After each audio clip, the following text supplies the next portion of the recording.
Assalamualaikum warahmatullahi wabarakatuh. Alhamdulillahirabbil alamin. Alhamdulillahilladzi hadana lihada wa ma kunna linahtadiya laula an hadanallah. Laqad ja'at rusulu rabbina bil haqq. Wa nudu an tilkumul jannatu uristumuha bima kuntum ta'malun. Asyhadu an la ilaha illallah wa asyhadu anna Muhammadan abduhu wa rasuluh sallallahu alaihi wasallam wa ala alihi wa ashabihi amma ba'da. Bapak Ibu yang dirahmati Allah, kembali di sini saya akan memberikan beberapa penjelasan dan bimbingan yang berkaitan dengan pelaksanaan ibadah umroh. Tadi siang ada yang bertanya ke Abah mengenai, Abah, tolong jelaskan bagaimana bila seorang wanita itu mengalami haid pada saat akan berangkat melaksanakan ibadah umroh. Kemudian karena ini memang harus dijelas-jelaskan, saya tidak bisa menjawab secara panjang karena ngetiknya kan panjang. Tadi siang saya memberikan jawaban, insya Allah akan secepatnya dibuatkan videonya supaya lebih jelas. Jadi, insya Allah saya akan jelaskan mengenai umroh bagi orang yang mengalami haid. Saya contohkan, pada saat seseorang itu, ini khusus wanita, akan melaksanakan ibadah umroh, alangkah baiknya selain biayanya, fisiknya yang sehat, penting juga Bapak Ibu itu harus punya ilmunya dan diusahakan supaya mandiri. Jadi kalau terjadi sesuatu tidak panik, tidak bingung, bisa meneruskan ibadahnya karena sudah tahu solusinya. Itu aslinya seperti itu. Biayanya harus cukup, dirinya harus sehat, berusaha sehat maksudnya. Kemudian jangan lupa ilmunya, bekali dengan ilmunya. Karena apa? Ibadah umroh ini bukan ibadah berjamaah yang selalu mengikuti pemimpinnya, tidak. Terkadang di Masjidil Haram itu yang namanya perempuan ketemu perempuan lagi, tidak bisa berbarengan suami istri. Itu ya. Nah, kembali ke hal yang tadi. Pada saat seorang wanita umpamanya umrohnya itu datangnya ke Madinah terlebih dahulu, dari Indonesianya tidak haid. Tiba-tiba haid di Madinah, apa yang dilakukan? Karena kemarin ada yang bertanya seperti itu. Nah, saya akan jelaskan. Pada saat haid di Madinah, silahkan ikuti arahan-arahan dari mutawibnya. Contoh, pada saat umpama ada city tour, ikut tidak apa-apa. Ikut umpama berziarah ke tempat-tempat yang perlu diziarahi. Contoh, misalnya ke Masjid Kuba, atau kemana, atau ke kebun kurma. Hanya saja, pada saat ziarah umpama ke Masjid Kuba, ya jangan sholat. Hanya ikut saja. Begitu juga sehari-harinya. Pada saat berada di Madinah, karena tidak bisa sholat, tidak bisa sholat, umpamanya kan tidak bisa sholat, tidak boleh masuk sholat, beribadah di Masjid Nabawi. Nah, silahkan memperbanyak zikir, itu boleh. Zikir saja boleh. Atau barangkali ingin keluar, umpama melihat-lihat suasana kota Madinah, kemudian juga umpamanya ingin melihat-lihat sekitaran Masjid Nabawi, boleh, silahkan. Hanya saja maksud saya tidak usah panik, tenang saja. Yang penting larangan bagi orang yang haid itu tidak boleh apa? Sholat. Selanjutnya, apabila mutawibnya memberikan informasi bahwa besok umroh akan dimulai, kita segera siap-siap untuk meninggalkan kota Madinah. Kumpul jam 8 pagi, umpamanya setelah sarapan. Apa yang harus dilakukan bagi orang yang haid? Karena pelaksanaan umroh itu akan dimulai. Jadi yang namanya pelaksanaan ibadah umroh bagi orang yang datang ke Madinah itu, pelaksanaannya nanti mereka akan pergi menuju ke mikot. Tempat dimulainya seseorang itu niat untuk berihram umroh. Bagi orang yang halangan atau yang haid, silahkan mandi. Mandi janabat, mandi junub, mandi besar, itu sama. Prakteknya yaitu. Atau orang bilang mandi ihram, boleh. Karena apa? Ingin berihram.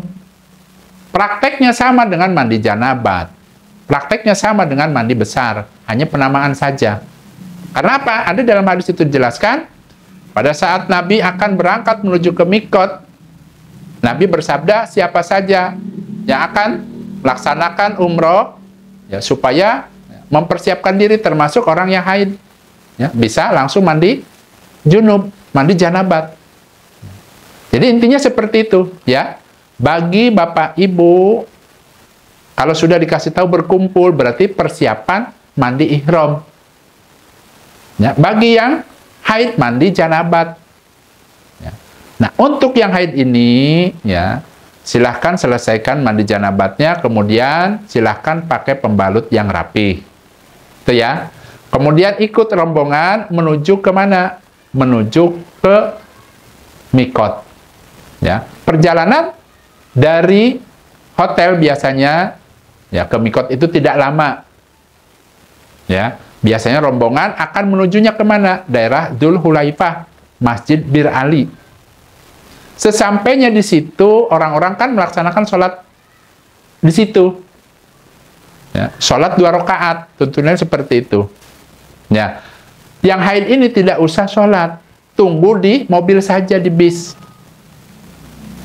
Pada saat orang-orang selesai sholat, kan balik lagi tuh ke bisnya.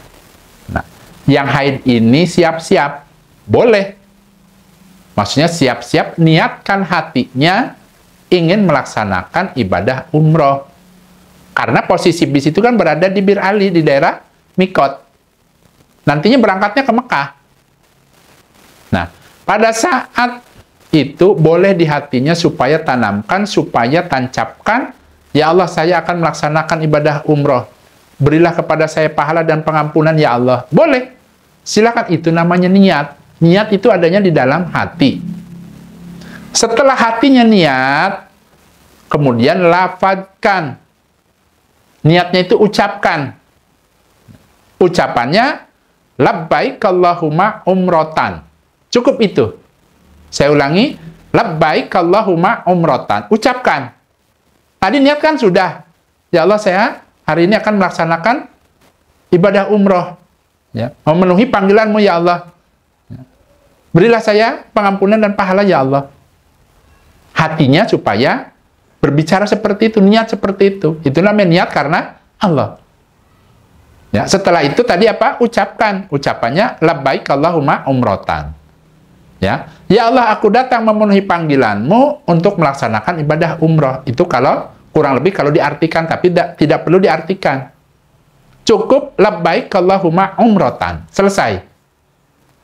Ya, itu lakukan bagi orang yang haid. Ini kita bicara masalah orang yang haid. Nah, setelah itu apa, Abah? Silahkan bertalbiyah. Kalau hafal langsung boleh. Baca talbiyah.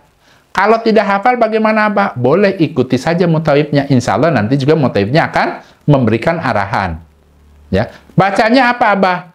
Labbaik Allahumma labbaik. Labbaik la syarika laka labbaik. Innal hamda wan ni'mata laka wal mulk la syarika lak. Diulang-ulang. Kalau untuk laki-laki, sunahnya itu ya tegas, ya sedikit keras. Tapi kalau untuk wanita, lirih saja. Tuntunan seperti itu, ya. Jadi silahkan diulang-ulang. Sampai kapan? Ya kalau sudah capek ya istirahat. Dan pada saat itu di bis berarti ya rombongan itu menujunya kemana? Ke Mekah. Sesampainya di Mekah, nanti turun menuju hotel tempat sementara masuk ke situ. Ya, biasanya dibagi kunci dan sebagainya. Nah, bagi yang sedang haid, ya, silahkan istirahat di kamar. Perbanyak talbiyah. Boleh karena kondisinya sudah berihram. Hanya sedang haid. Nanti kalau rombongan turun untuk meneruskan tahapan berikutnya yaitu tawaf dan sa'i, yang haid ini tidak perlu ikut, diam saja di kamar. Kenapa, Abah? Ya memang seperti itu kan, tidak boleh masuk ke masjid untuk tawaf karena sedang haid. Nah, terus bagaimana kelanjutannya? Ya, orang-orang yang akan meneruskan ke Masjidil Haram untuk tawaf dan sa'i, silahkan biarkan. Ya, silahkan yang haid ini di kamar dulu, nunggu sampai kapan? Sampai tuntas haidnya. Caranya bagaimana, Pak? Caranya diperbolehkan minum obat penunda haid. Nah, untuk itu, dari sekarang ini, bagi seorang wanita yang akan melaksanakan ibadah umroh, kalau masih lancar haidnya, maksudnya masih subur, supaya dipersiapkan obat penunda haid. Itu dibolehkan. Diniatkan saja karena supaya lancar ibadahnya. Ya, diniatkan karena ingin ibadah kepada Allah. Bukan karena apa-apa.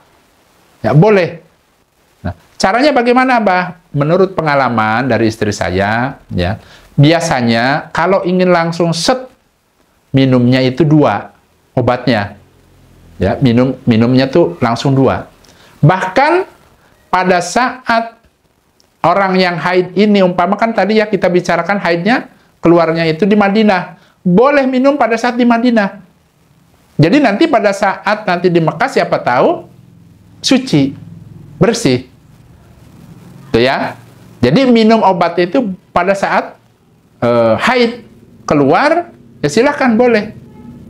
Hanya saja untuk obat penunda haid ini, alangkah baiknya saran Abah itu dikonsultasikan kepada dokter atau kepada bidan pada saat berada di tanah air sebelum berangkat. Kira-kira obat yang cocoknya apa? Cara minumnya bagaimana? Kalau istri saya tempo hari namanya Primolut. Ya, dikasih tahu oleh founder ICT itu katanya Primolut. Ya, alhamdulillah 2 kali minum. Pertama minum itu kok masih yang 1 butir itu masih halangan, disuruh minum 2 butir, alhamdulillah reda. Tuh ya, ini hanya sebagai info saja. Tuh ya. Nah, pada saat minum obat, ya, menurut dosis yang sudah dikonsultasikan ke dokter pada saat di Indonesia di sini, berarti perhatikan sambil menunggu rombongan pada pulang dan sebagainya. Perhatikan kalau sekiranya sudah suci, ternyata betul, oh kok bersih, silahkan berarti sudah bisa sholat, sudah bisa tawaf, bisa datang ke masjid. Kita umpamanya datang ke Mekah besoknya bersih, diumpamakan. Berarti apa yang dilakukan? Laporanlah ke mutawifnya. Pak, kemarin saya kan haid, tidak bisa ikut rombongan. Hari ini saya sudah bersih. Tolong saya antar ke masjid. Tuntun saya untuk tawaf. Untuk menyelesaikan rangkaian umroh yang belum selesai. Itu ya. Rangkaiannya apa? Rangkaiannya yaitu tawaf di Baitullah sebanyak 7 putaran. Kemudian sholat 2 rakaat di belakang makam Ibrahim. Minum air Zam-Zam. Ini urut-urutannya. Ya, minum air Zam-Zam, kemudian berangkat ke Bukit Safa dan Marwah untuk sa'i, kemudian tahallul, selesai deh. Itu umpama bersih. Ya, masih di Mekah, masih ya, beberapa hari belum keburu pulang, ternyata sudah bersih. Ya, lakukan seperti itu. Pertanyaannya, Abah bagaimana? Ya, dari mulai Madinah saya haid. Ya, kemudian petunjuk Abah dijalanin. Sampailah Mekah, kemudian orang-orang pada ke masjid, saya diam saja umpama di hotel, di kamar. Nah, sambil menunggu supaya suci. Saya sudah minum obat, saya sudah berdoa, ternyata di qadar Allah tetap saja halangan. Ya, ada yang bertanya seperti itu. Sedangkan besok paginya sudah harus meninggalkan kota Mekah. Saya jauh-jauh ke sini mengeluarkan biaya yang besar, ya, kemudian waktunya apanya semuanya. Masa saya nggak jadi ibadah di sini? Ya kan, ini umpama bertanya seperti itu. Nah, solusinya ya pada saat ditentukan bahwa besok pagi umpama harus keluar dari Mekah, ya, karena sudah berakhir waktunya. Nah, silahkan ya mandi janabat atau mandi junub bersih-bersih. Ya. Kemudian ya, setelah bersih semuanya mandi janabat, ya, silahkan berarti dalam kondisi tadi ya haid, tapi haidnya itu ya bebersih. Aslinya kan masih haid, hanya saja silahkan ya bebersih ya, seolah-olah mandi janabat semuanya, pokoknya sampoan apa semua. Ya. Setelah itu pakai pembalutnya silahkan yang rapih, didobel, khawatir nanti ya, terjadi sesuatu hal yang tidak diinginkan. Setelah itu minta dituntun sama mutawibnya ingin meneruskan tadi ya amalan-amalan yang belum terselesaikan. Ya, silahkan dibolehkan masuk ke masjid. Kemudian tawaf 7 putaran. Hanya saja kalau orang yang sedang haid ini jangan sholat. Masih boleh diperbolehkan karena dalam keadaan darurat. Ya, masa datang-datang ya, sudah jauh, sudah apa, akhirnya tidak bisa ibadah umroh, sedangkan sudah niat ihram untuk umroh.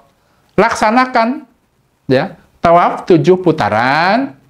Kemudian setelah itu ya boleh kalau capek minum air jam-jam, berdoa di situ boleh. Nah, setelah itu langsung saja ke tempat sa'i. Laksanakan ya sa'i 7 perjalanan. Setelah itu silahkan tahalul, kemudian silahkan pulang. Ikut rombongan, selesai. Tidak perlu lagi tawaf apa tadi wada, tidak. Cukup menyelesaikan itu udah langsung. Karena apa? Kan kondisinya darurat. Berarti orang yang lagi halangan itu apakah bisa umroh? Bisa. Hanya saja keterbatasannya tidak bisa ibadah-ibadah yang lainnya. Contohnya misalnya mempersungguh sholat-sholat di Masjidil Haram. Memang orang halangan tidak bisa kalau lagi haid. Hanya saja tetap umrohnya bisa dilaksanakan karena kondisinya darurat. Tetap dapat pahala. Ya, pahala umroh dapat. Belum lagi umpamanya ya Bapak Ibu pada saat walaupun halangan, umpama ikut sodakoh, ya contoh misalnya saya masa di kamar saja, boleh nggak keluar? Boleh. Umpama keluar beli jagung, kasih itu misalnya ke burung-burung, atau sodakoh ke saudara-saudara yang serombongannya apa umpamanya, boleh. Tujuannya apa? Supaya mendapatkan lipatan pahala yang pol di tanah suci. Atau misalnya nitip ke mutawibnya, Pak, tolong belikan Al-Quran, bawa ke masjid. Saya ingin mendapatkan pahala jariah. Saya sedang halangan, tidak bisa ke masjid, tidak bisa sholat. Bisa melakukan hal yang seperti itu untuk apa? Supaya tetap mendapatkan lipatan pahala jariah dan pahala-pahala yang lainnya. Itu solusinya bagi orang yang haid. Saya tidak bacakan hadisnya Bapak Ibu, karena terlalu panjang. Ya, jadi saya berikan solusinya. Tempo hari sudah saya buatkan videonya, sangat komplit, hadis-hadisnya sudah saya bacakan. Hanya saja mungkin ya karena sudah lama, insya Allah lewat dari 1 tahun, insya Allah biasanya ketimpa dengan video-video yang baru. Ya, jadi secara singkat saja saya jelaskan. Ya, tidak perlu berkecil hati bagi seorang wanita yang ternyata pada saat akan berangkat atau berada di sana kondisinya halangan, tetap bisa umroh. Tetap bisa mendapatkan pahala dengan catatan harus tahu caranya dan ilmunya. Tuh ya. Alhamdulillah, jazakumullahu khairan. Bila masih ada pertanyaan-pertanyaan ya, mengenai ya, ibadah umroh maupun ibadah-ibadah yang lainnya yang berkaitan dengan pelaksanaan haji dan umroh, monggo silahkan tanyakan saja di Instagram. Nama Instagramnya Abah Jojo Umroh. Kalau mau DM juga silahkan ya. Kemudian silahkan ya di kolom komentar barangkali ingin bertanya. Dan di sini saya akan jelaskan ya, masih ada 1-2 orang yang bingung terkadang ya. Kalau ingin melihat video-video Abah kan banyak ya, sudah ratusan. Caranya pada saat Bapak Ibu sedang melihat video Abah ya, itu ada tulisan subscribe. Silahkan sekali pijit ya. Setelah itu ada keluar gambar lonceng. Dipijit sekali lagi. Kalau sudah, pijit gambar Abahnya. Ada di sebelah kiri. Setelah dipijit, diklik gambar Abahnya, nanti ada keluar. Ada tulisan video dan sebagainya. Diklik lagi video. Ya, diklik lagi video, 2 kali klik. Nanti di situ tinggal pilih. Ya, ada judulnya, misalnya tata cara umroh, tata cara mengumrohkan orang tua, ya, tata cara badal umroh, dan lain sebagainya. Ya, jadi silahkan nanti dipilih itunya, video yang dibutuhkan. Itu caranya seperti itu. Atau umpama belum memahami, tanya ke putra-putrinya, insya Allah mereka lebih paham. Oh ya, saya pengen tahu video-video Abah yang lama, barangkali saya ingin pelajari. Silahkan, ya, pelajari video-video Abah itu, insya Allah ya, banyak sekali ya arahan-arahan mengenai ilmu manasik umroh, haji, dan lain sebagainya. Itu ya. Nah, saya rasa itu saja Bapak Ibu. Abah pamit. Wassalamualaikum warahmatullahi wabarakatuh.